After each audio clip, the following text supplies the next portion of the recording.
What is going on, guys? DBG here, and in this video we are going to be talking about NBA 2K20 My Team. As expected, I think I'm probably done with playing NBA 2K19, to be completely honest, and I don't know. I'm going to be talking about 2K20. I'm going to be making a couple of videos on some like retro games possibly, and we are kind of into the last stretch. We're into the last week, and this is kind of coming in towards the actual time when you have to start to prep for 2K, because really, if you have an idea of what you're going to do in 2K once you start it, then it's going to be a lot easier to kind of make the most out of My Team straight away. If you're going in blind, it's going to be a lot more difficult, but at the same time, it could be more fun. Discovering stuff about the mode, going in blind, was what I used to do anyway when I was a kid, and kind of learned more and more about the mode as I went on. But for people, well, I assume people are watching these videos are going to want to be that little step ahead of everybody else when it comes to NBA 2K20 My Team.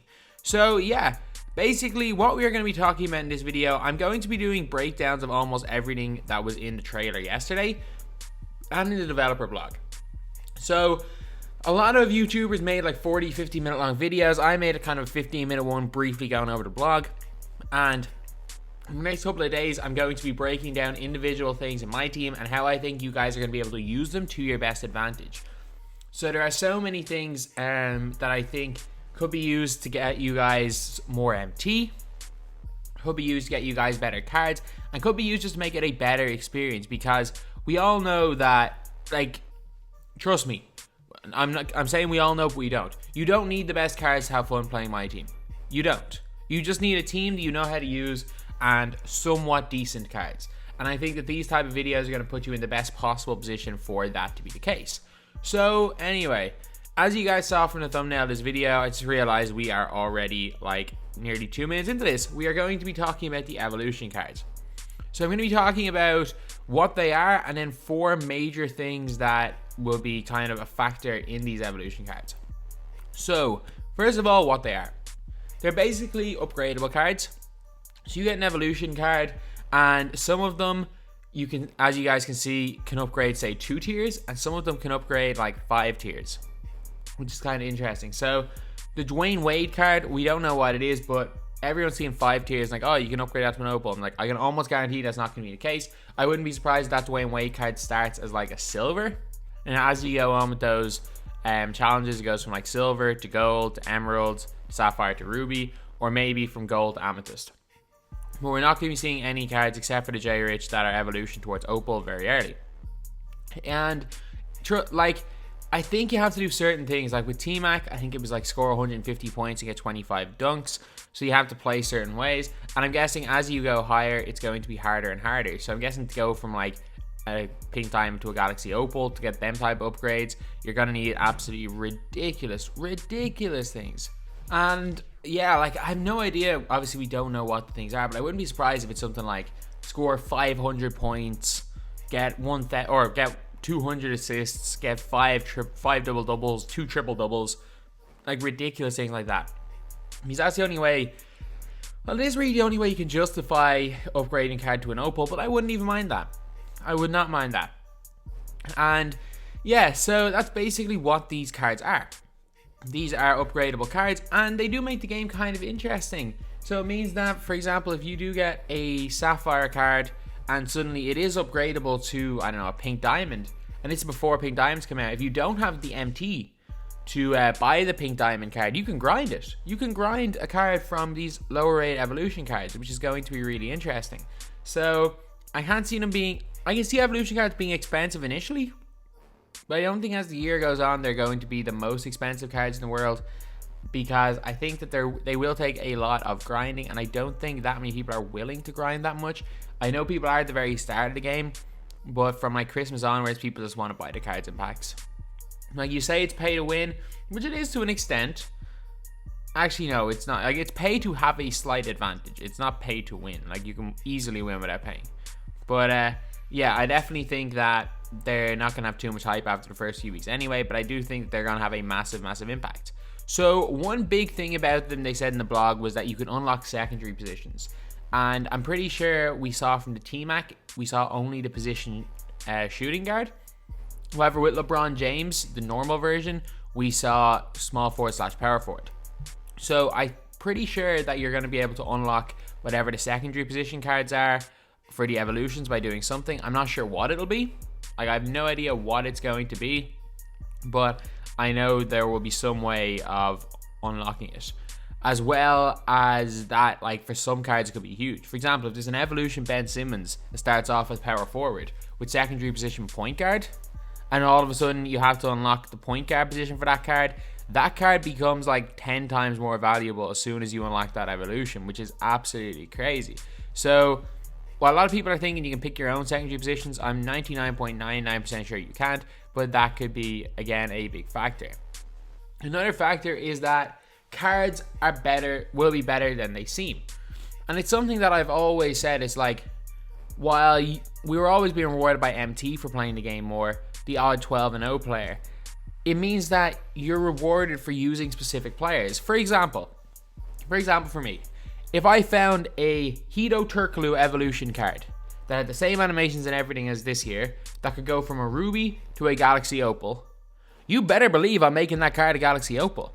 So it means that even if your best cards don't have the highest overall cards, if you don't say, again, we never saw anything above a Diamond Hito.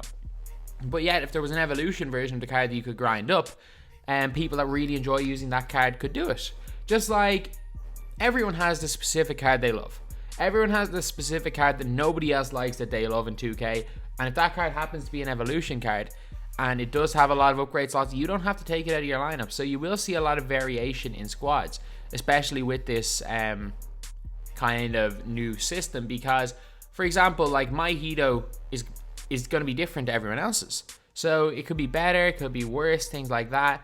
And it just kind of means you don't even know what to expect as well when you're coming up against these cards. You don't know what badge they have. You don't know if they have a secondary position. So again, it is going to be very, very interesting to see how that works. Next up is how they're going to implement badges. So by the looks of it, I hope that they don't do it this way. I hope that you have to do certain things to get certain badge upgrades. For example, to get catch and shoot bronze, hit 5 catch and shoot jump shots. To get catch and shoot silver, just on these specific cards. Normal cards, I have no problem buying badges. But to get catch and shoot like silver, I don't know, 20 shots, catch and shoot gold, hit 50, things like that. Like almost kind of simple, but not simple, if you get me. So things that you could probably get in a couple of days for each individual badges, but not something that's going to be too easy and you get all the badges in like straight away. But what I hope isn't the case is that as soon as you upgrade a tier, all your badges get upgraded. That would just be frustrating. Well, no, it wouldn't be frustrating. It would be a lot less tedious, a lot less grinding. But again, I think that takes away from the purpose of what I think evolution cards should be. But yeah, again, you never know. Doing that would take away from almost customization. The fact that evolution cards can be almost personalized to you. And also, I'm not going to necessarily... Actually, no, I think it'll take the value down of certain cards. I'm going to explain why now. So one of the biggest things they mentioned in the blog about the evolution cards is the ability to flip them. So you can flip cards in the game by upgrading them. So for example, if you get a Sapphire evolution card and it's 5 KMT, and then you just want to grind that card up, it might take a week or so, you get that Sapphire card to a diamond, I guess. You play the game non-stop and suddenly you can sell that diamond for 100k. So when things like that happen, you're looking at massive profits, and you're looking at the ability to buy, grind, and then flip. So for all people that are looking to flip cards, you don't need to be spamming refresh anymore. If you want to play the game, you can make a lot more MT by playing the game this way, which is, again, what people have been asking for years.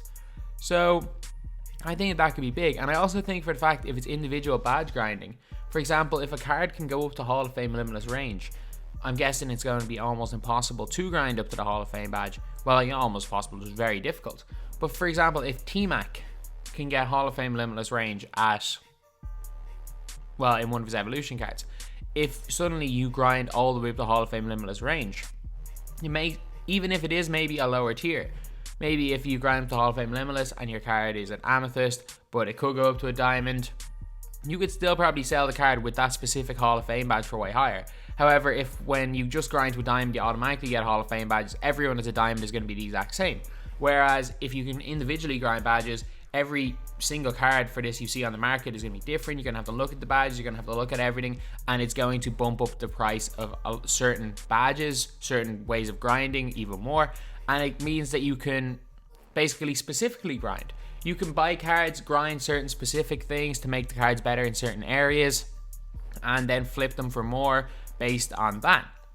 So I think this is going to be a really interesting concept, and I think that it's going to completely change how, actually no, I don't think it's going to change how we play my team. I think it's going to bring a new breed of player into my team. So we've had the just really good players, we've had the snipers, and I think that this is going to bring a complete new thing into my team. Like, I think we're going to get almost like badge grinders. We're going to get card grinders in my team. Just like there's like badge grinding services, while I don't think there's going to be services for it in my team, I think you're going to see a bunch of people that not necessarily make a living, but might base their whole YouTube channels on grinding players, which could be really, really fun. But anyway, yeah, that is the video. I think this is going to be huge in my team, and it is the feature I am most looking forward to. Thank you guys for watching. Please like, comment, and subscribe.